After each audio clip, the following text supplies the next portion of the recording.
नमस्कार दोस्तों। World famous inventor, scientist और बिजनेसमैन थॉमस अल्वा एडिसन को कौन नहीं जानता। यूँ तो सभी उनके बारे में, उनके अचीवमेंट्स और सक्सेसफुल लाइफ के बारे में पढ़ा है, पर उनके संघर्ष भरे जीवन के बारे में कम ही लोग जानते हैं। एक व्यक्ति गरीबी से निकलकर न केवल दूसरों के लिए मोटिवेशन है, बल्कि एक सच्चे देशभक्त के रूप में अपने खोजों से देश और समाज की सेवा भी करते हैं। Gramophone, tape recorder, motion camera, electric bulb और इलेक्ट्रिसिटी डिस्ट्रीब्यूशन समेत कई छोटे बड़े 1300 से भी ज्यादा आविष्कार किए हैं। थॉमस अल्वा एडिसन का जीवन एक विजेता के फर्श से अर्थ तक पहुंचने की इंटरेस्टिंग और मोटिवेटिंग कहानी है, जो बार बार इसी क्वेट्स की ओर इशारा करती है कि मनुष्य अपने भाग्य का निर्माता स्वयं है। आइए इस महान साइंटिस्ट के प्रेरणादायक जीवन के बारे में जानते हैं।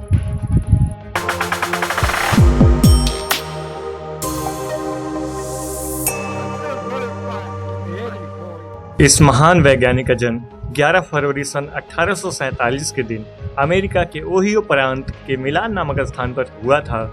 अपने पिता सैमुअल एडिसन मां नैन्सी इटियट की 7वीं और अंतिम पुत्र थे। महान व्यक्तियों का बचपन असाधारण होता है, यह बात एडिसन पर पूरी तरह लागू होती है। उनकी खोजी प्रवृत्ति की कहानियां हमने बचपन में जरूर सुनी होंगी। कैसे उन्होंने पक्षियों का रहस्य जानने के लिए अपने नौकरानी को कीड़े का चटनी पीसकर पिला दिया था, जिसके कारण बेचारी कई दिनों तक बिस्तर पर बीमार पड़ी रही। और यह जानने के लिए कि अंडों से चूजे किस प्रकार निकलते हैं, वह एक बार खुद ही उन पर बैठ गए थे, जिस पर उनकी मां ने उनकी बड़ी पिटाई की थी। अपनी जिज्ञासा को शांत करने के लिए बालक एडिसन कुछ गंभीर मगर अजीब सवालों को पूछ बैठते थे, जिनका उत्तर देने के लिए उनके अध्यापक भी चकरा जाते थे। उनके शिक्षक उन्हें एक शरारती और मूर्ख बच्चा समझते थे, जबकि वास्तविकता यह नहीं थी। अज्ञानी अध्यापक एक प्रतिभाशाली बच्चे की प्रतिभा को कभी समझ ही नहीं पाए थे। इस कारण से एडिसन को बचपन में स्कूल से निकाल दिया गया था। लेकिन उनकी मां जानती थी कि बालक मंदबुद्धि या पागल नहीं है। उनकी मां उनके हर विचित्र सवाल का समझदारी से जवाब देती थी और उनकी जिज्ञासा को शांत करती। एडिसन ने एक बार मां के बारे में कहा था, मेरी मां ने ही मेरा निर्माण किया है। वह बहुत सच्ची थी और मुझ पर बहुत ज़्यादा विश्वास करती थी। मैं हमेशा यह महसूस करता था कि मुझे किसी के लिए जीना है, कोई ऐसा है जिसे मुझे निराश नहीं करना है। एडिसन को कठोर संघर्ष करना पड़ा है। परिवार की आर्थिक स्थिति ठीक न होने के कारण प्रबल इच्छा शक्ति के धनी एडिसन ने कभी भी छोटे कामों को करने में पीछे नहीं हटे हैं। वे हर काम को लगन के साथ प्रश्न बनाकर उसे पूरा करने के हर संभव प्रयास करते थे और शानदार ढंग से करते थे।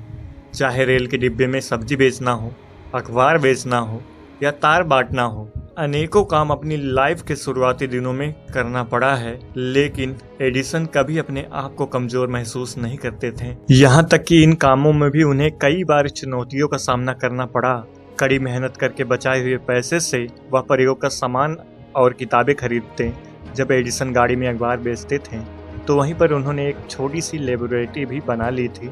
एक बार एक्सपेरिमेंट करते समय पास रखे ज्वलनशील केमिकल से आग पकड़ ली, जिसकी वजह से डिब्बे में भी आग पकड़ ली। अगले स्टेशन पर एडिसन को ट्रेन और नौकरी से दोनों निकाल दिया गया, लेकिन एडिसन ने हिम्मत नहीं हारी, बल्कि दूसरा काम शुरू किया। 19 वर्ष की आयु में उन्होंने एक टेलीग्राफ ऑपरेटर की नौकरी कर ली, जहां पर वह नाइट शिफ्ट में काम किया करते थे। इससे उन्हें पढ़ने और प्रयोग करने का समय भी मिल जाता था। लेकिन एडिसन यहाँ पर भी अधिक दिनों तक काम ना कर सके, क्योंकि उनका दुर्भाग्य यहाँ पर भी पीछा कर रहा था। एक रात लेड एसिड बैटरी पर काम करते हुए कुछ एसिड फर्श पर फैल गया, जो उनके बॉस के डेस्क तक पहुँच गया। अगले दिन एडिसन को बाहर निकाल दिया गया। एडिसन जब इलेक्ट्रिक बल्ब के लिए एक्सपेरिमेंट कर रहे थे, तब उस समय उनके लगभग 10,000 से भी ज़्यादा प्रयोग सफल रहे थे, लेकिन उन्होंने कभी हिम्मत नहीं हारी थी। इस खोज को आखिरी रूप देने के लिए उन्हें 10 साल से भी ज़्यादा समय लगा था, पर धैर्य और साहस एडिसन के व्यक्तित्व की मुख्य विशेषताएं थी और इन असफलताओं के बावजूद वह अपने लक्ष्य की प्राप्ति तक नहीं रुके और प्रयास करते रहे। उनके स्थान पर अगर कोई व्यक्ति और होता, कब का उस काम को छोड़ दिया होता। उनकी इस क्षमता का पता तब चलता है जब एक सार्वजनिक समारोह में एक पत्रकार ने उनसे एक सवाल किया, 2000 प्रयोगों में असफल रहने के कारण आपका इतना समय बर्बाद हो गया, इसे आप किस तरह देखते हैं? तो उनका जवाब था, नहीं, मैं असफल नहीं रहा, बल्कि मैंने ऐसे 2000 तरीके ढूंढे हैं जिनसे बल्ब नहीं बनाया जा सकता। यह एडिसन के लाइफ के प्रति पॉजिटिव दृष्टिकोण ही था जिसने उन्हें इतना सफल बनाया और सदा ही आगे बढ़ने के लिए मोटिवेट किया। एडिसन अपने माता पिता के शिक्षाओं से सेल्फ डिपेंड बने, हमेशा अपने नेचुरल डिसेबिलिटी को वरदान समझा। इस विषय में उनका कहना था कि दूसरे लोग बेकार की गपशप में अपना समय गुजारते हैं, भाग्य से मुझे ऐसी बर्बादी का सामना नहीं करना पड़ा। एडिसन का सबसे ज़्यादा इम्पोर्टेंट इन्वेंशन इलेक्ट्रिसिटी यानी बिजली था। सोचिए अगर इसका इन्वेंशन ना हुआ होता, इसे पैदा करने की तकनीक ना ढूंढी जाती और अन्य जगह पर भेजने की तकनीक ना ढूंढी जाती, तो क्या हमारा लाइफ इतना सुखमय हो पाता? Television, computer, AC, refrigerator, cooler, mobile, lighting और ऐसे ही ना जाने कितने उपकरण हैं जिनका लाइफ इलेक्ट्रिसिटी पर निर्भर है। एडिसन को हजारों अवार्ड से सम्मानित किया गया है और अमेरिका के तत्कालीन राष्ट्रपति ने भी सारे देश की ओर से उनका सार्वजनिक सम्मान किया था। 18 अक्टूबर 1931 के दिन इस महान इन्वेंटर ने इस संसार से विदा ले ली। लेकिन आने वाली पीढ़ियां और वैज्ञानिकों के लिए है, यदि अपनी क्षमताओं पर विश्वास हो तो संसार का कोई भी कार्य असंभव नहीं है, कोई भी उपलब्धि दूर नहीं है।